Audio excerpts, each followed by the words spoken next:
The Las Vegas Regional Championships had one of the most tense finals in Pokemon history. This Porygon 2 isn't going to get the freeze. Ice Beam into Basket Legion does not get the knockout. Are you kidding me? Oh my goodness. Percent chance. Basket Legion can still fall out right now. It stays frozen. It stays frozen. Oh my goodness. 7 years after his first regional championship title.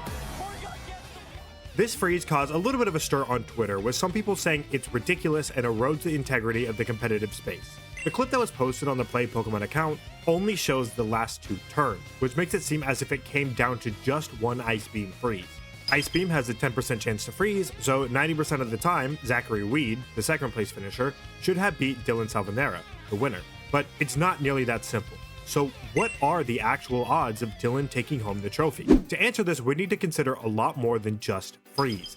We need to take into account freezes, thaws, damage rolls, critical hits, misses, how bulky the Pokemon are, and secondary effects of other moves Zachary's other Pokemon, Ninetales, could have used. Rather than trying to hand calculate all this out, I built a simulator which sets up the key pieces of the end game, rolls the dice a few million times, and records the results. Where we start simulating from is very important. Imagine we started from the beginning of the battle. There would be far too many options to consider, and we would not get any degree of accuracy. It just so happens there is one pivotal turn in this endgame that I think is a great place to start from.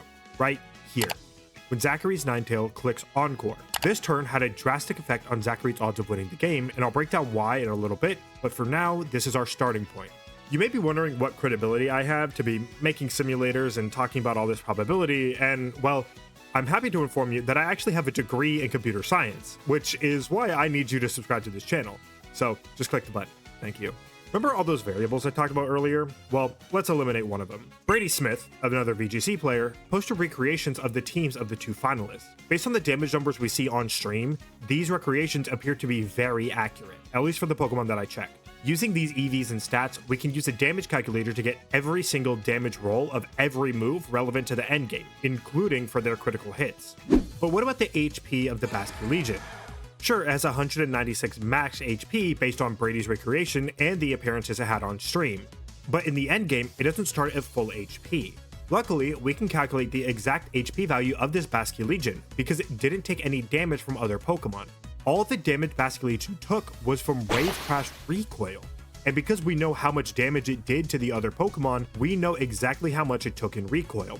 It did 179 damage to Incineroar, 68 damage to Amoonguss, and 7 more damage to Amoonguss on a second Wave Crash. Dividing all these numbers by 3 and rounding down, then adding them together, we get 83 points of recoil damage. Combine this with the 48 points of recovery from grassy terrain that we see, and we get an exact HP value of 161. For Porygon, we don't need to do any of this because we can just see its HP on screen. Because we already have the damage rolls, implementing moves is super easy. We just randomly select a damage roll and remove it from the target's HP. You can also add in critical hits, secondary effects, and a check at the beginning that handles a frozen Pokemon either thawing or losing its turn.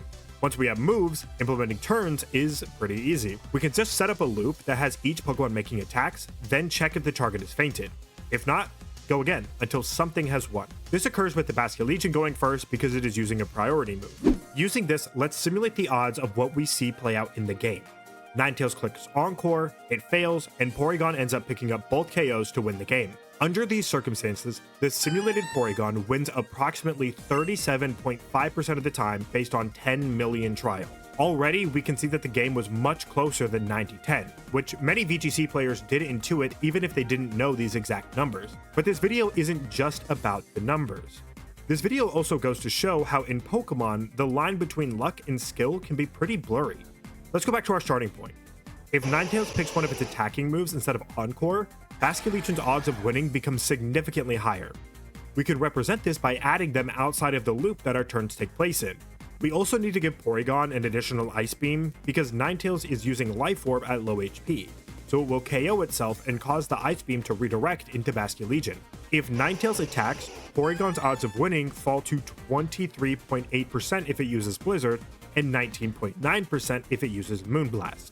This is because Blizzard, though it is more powerful and has a more damning secondary effect, is less accurate than Moonblast, so the guaranteed damage is just more consistent. Ninetales does have one more move it can go for though, Protect.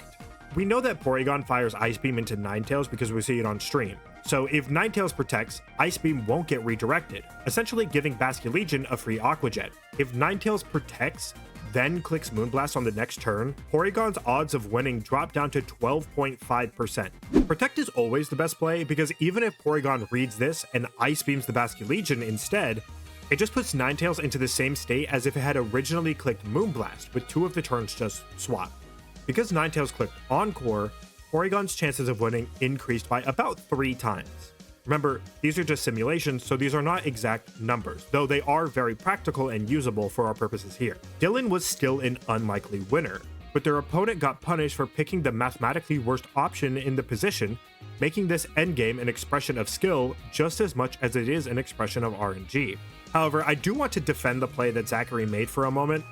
It's easy for people watching the match to criticize the play because we can see Porygon's recover PP, and we have Yuki in the commentator seat telling us that Encore will be a waste of a move if used on recover with no PP.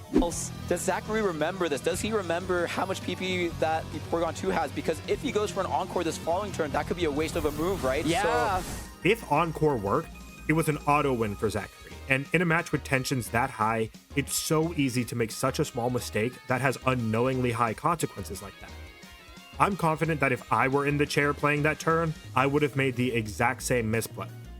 I'm just relieved that it doesn't appear as if they're too discouraged from playing VGC in the future. As for Dylan's win, yeah, it was less likely than their opponent, but to say that it was undeserved or just luck ignores the team building, macro play, and hard calls on their opponent's moves that got them to this point. This was game 3. They had already shown they were capable of taking a game off of their opponent. It was their Trick Room which caused the Basculegion to need to go for Aqua Jet instead of Wage Crash in the first place and give Porygon all those turns to end up getting a freeze. In the end, they played to their outs and were rewarded for it. It was dramatic, it was tense, it was an incredible spectacle, but it was not just luck. Several times on this channel, I have gone on record to say that I do not like freeze as a mechanic. However, just because I dislike the mechanic from a gameplay perspective does not mean I do not support players using every option available to give themselves the best mathematical odds of winning. This includes freeze. Additionally, Porygon had about a 5.5% chance of winning even if it doesn't get a single freeze. So freeze is not the only way for Porygon to win because it can just out-damage Basculegion in some cases. In closing, please be courteous to both of the finalists. Getting that far in a tournament is an incredible performance, and I would hate for any of the numbers I explored in this video to be twisted and used against either of these players. If you enjoyed this video and want to look a little bit more into RNG in Pokemon, you should check out another video that I did discussing whether or not RNG in Pokemon is fair. But that being said, thank you very much for watching, good luck in your future games, and have a good one.